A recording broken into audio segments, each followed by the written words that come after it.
Assalamualaikum warahmatullahi wabarakatuh. Selamat pagi semuanya. Bagaimana kabar kalian? Mari sebelum kita mulai pembelajaran hari ini, ya, kita berdoa terlebih dahulu. Ya, silakan pimpin doa. Assalamualaikum warahmatullahi wabarakatuh. Mengawali pelajaran pagi hari ini, berdoa dimulai. Berdoa selesai. Selanjutnya membacakan Pancasila, perwakilan dan yang lain menyimak. Pancasila. 1. Ketuhanan yang Maha Esa. 2. Kemanusiaan yang adil dan beradab. 3. Persatuan Indonesia. 4. Kerakyatan yang dipimpin oleh hikmat kebijaksanaan dalam permusyawaratan perwakilan. 5. Keadilan sosial bagi seluruh rakyat Indonesia. Presensi linknya sudah Ibu share juga di Google Classroom. Kita belajar tentang apa minggu lalu? Asal-usul bangsa. Ya, nenek moyang bangsa Indonesia itu berasal dari daerah mana? Dari daerah Yunan. Indonesia berasal dari Yunan di Cina Selatan. Mereka melakukan migrasi ke selatan hingga ke Vietnam, kemudian masuk ke Indonesia, Bu. Pintar sekali bahwa nenek moyang bangsa Indonesia berasal dari daerah Yunan. Perhatikan kedua gambar ini. Menurut saya, Bu, gambar A lebih bagus dari gambar B, Bu. Gambar A dilihat dari bentuknya lebih halus dan sudah ada seni ukirnya, Bu. Sementara gambar B masih sederhana. Luar biasa. Menunjukkan adanya kemajuan dalam bidang kesenian, Bu. Dalam bidang kesenian. Oke. Jadi ya, gambar A ini adalah gambar gerabah masa kini dan gambar B ini adalah gambar gerabah pada masa praaksara. Kedua gambar ini ternyata memiliki keterkaitan dan perbedaan. Pelajaran hari ini yang akan kita bahas itu materinya tentang hasil kebudayaan masyarakat praaksara. Adapun kompetensi dasar kognitifnya itu menganalisis kehidupan manusia dan hasil-hasil budaya masyarakat praaksara di Indonesia. Untuk kompetensi keterampilan, menyajikan informasi mengenai manusia dan hasil-hasil budaya, khususnya masyarakat praaksara di Indonesia. Untuk IPK kognitifnya, ini mengidentifikasi hasil-hasil budaya masyarakat praaksara dan IPK keterampilan membuat laporan hasil analisis peserta didik mengenai hasil-hasil budaya masyarakat praaksara di pembelajarannya. Mengikuti proses pembelajaran menggunakan problem-based learning yang dipadukan dengan diskusi dan tanya jawab melalui pendekatan saintifik, peserta didik diharapkan dapat berpikir kritis, kreatif, kolaboratif, dan komunikatif. Untuk materi pokoknya, ya kita akan membahas tentang hasil kebudayaan masyarakat praaksara dilihat dari segi arkeologinya, yaitu ada zaman batu dan ada zaman logam. Zaman batu dibagi menjadi 4, ada Paleolitikum, Mesolitikum, Neolitikum, dan Megalitikum. Untuk zaman logam, ada perunggu dan ada besi. Silakan sambil Ibu menerangkan materi ini, kalian mencatat poin-poin pentingnya ya. Coba perhatikan kedua gambar ini. Apa sih keterkaitan dari kedua gambar tersebut? Saya, Bu. Gambar A itu Albris Crossroads, Bu, atau tempat tinggal manusia praaksara, dan yang gambar B itu disebut pipisan atau batu penggiling. Batu penggiling ini banyak ditemukan di dalam goa tempat tinggal manusia praaksara. Oke, luar biasa pendapatnya. Kalian ada yang mau menambahkan lagi? Silakan. Ini salah satu hasil kebudayaan manusia praaksara zaman Mesolitikum, Bu. Tapi ya lebih lengkap lagi, mantap. Anakku, untuk materi hari ini sudah kita bahas semua. Selanjutnya adalah diskusi kelompok. Ya, silakan kalian masuk ke link Jamboard yang sudah Ibu share di grup Classroom. Ya, Ibu sudah membagikan 3 kelompok. Nah, ini untuk tugas kelompok 1, tugas struktur, mengamati gambar tersebut. Silakan nanti kalian diskusikan dengan kelompok ya. Kemudian ada tugas struktur kelompok 2 ini. Sama, tugasnya mengamati kedua gambar ini, kemudian kalian analisis, baik itu dari segi teknologi, fungsi, maupun keberadaban kehidupannya. Nah, selanjutnya ini ada tugas dari kelompok 3, menganalisis hasil keberadaan budaya masyarakat praaksara yang sampai saat ini masih ada. Waktu 10 menit ya. Silakan kalian bisa mencari bahan-bahan untuk memecahkan masalah tersebut melalui buku atau modul yang Ibu bagikan, browsing di internet.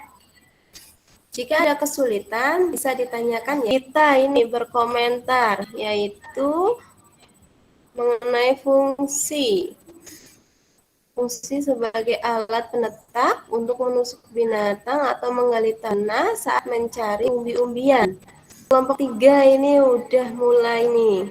Menurut Windy, keberadaan hasil kebudayaan masyarakat praaksara yang masih berkembang di abad 21 yaitu cangkul. Oke. Ini tuh bentuknya seperti kapak persegi. Lilis bertanya bentuk cangkul itu seperti apa? Kita beralih ke kelompok 2. Menurut Firky, teknologinya masih sederhana sehingga benda yang kan masih kasar. Menurut Koko, gambar lukisan tersebut menunjukkan manusia praaksara telah mengenal sistem kepercayaan yaitu animisme dan dinamisme. Ini kelompok 3 aktif sekali nih. Sudah banyak yang berkomentar, ada Nisa nih. Kan pendapat dari teman-teman itu nanti ya. Waktunya sebentar lagi.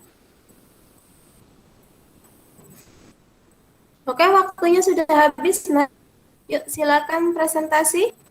Assalamualaikum warahmatullahi wabarakatuh. Perkenalkan, nama saya Nur Yulianingsi dari kelompok 1. Gambar tersebut lukisan tangan menggambarkan ritual penghormatan atau pemujaan roh nenek moyang. Juga menunjukkan manusia praaksara telah mengenal sistem kepercayaan yaitu animisme dan dinamisme.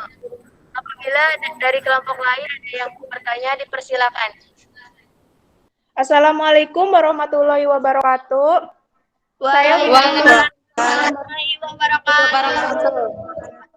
Saya Windianti dari kelompok 3 mau bertanya, apa itu yang dimaksud dengan animisme dan dinamisme?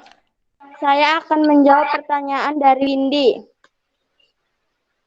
Animisme adalah suatu kepercayaan pada roh-roh nenek moyang. Mereka yang menganut animisme mempercayai kekuatan-kekuatan gaib, dan hal-hal gaib tersebut dipercaya sebagai roh-roh nenek moyang. Sedangkan dinamisme adalah suatu kepercayaan pada benda-benda gaib, sebagai contoh pohon beringin yang besar. Mereka yang menganut dinamisme percaya bahwa pohon tersebut memiliki kekuatan yang berbeda dari pohon-pohon yang lain. Ada yang mau bertanya lagi? Dipersilakan. Kalau tidak ada, saya tutup. Sekian dari kelompok kami. Wassalamualaikum warahmatullahi wabarakatuh. Assalamualaikum warahmatullahi wabarakatuh. Waalaikumsalam warahmatullahi wabarakatuh. Waalaikumsalam. Akan mempresentasikan hasil diskusi kelompok kami, kelompok 2. Gambar A, teknologi. Masih sederhana sehingga benda yang dihasilkan masih kasar, hanya bagian tertentu yang dipertajam. Fungsi bendanya sebagai alat penetak untuk menusuk binatang atau menggali tanah saat mencari umbi-umbian. Dan peradabannya, manusia masih hidup secara berpindah-pindah atau nomaden karena masih sangat tergantung pada alam. Untuk memperoleh sumber makanan yang ada di sekitar tempat tinggal dilakukan dengan cara berburu dan mengumpulkan makanan secara sederhana. Dan peradabannya sudah mengenal sistem bercocok tanam dengan cara berladang melalui cara yang dikenal dengan istilah slash and burn. Pada masa ini, manusia praaksara sudah tinggal secara menetap dan mulai memelihara hewan ternak. Sekian dari saya. Ada yang mau ditanyakan? Saya ingin bertanya dari kelompok 1. Silakan. Dari pemaparan kelompok 2, saya tadi mendengar istilah slash and burn. Slash and burn itu artinya apa ya? Bisa dijelaskan? Saya akan menjawab pertanyaan dari kelompok 1.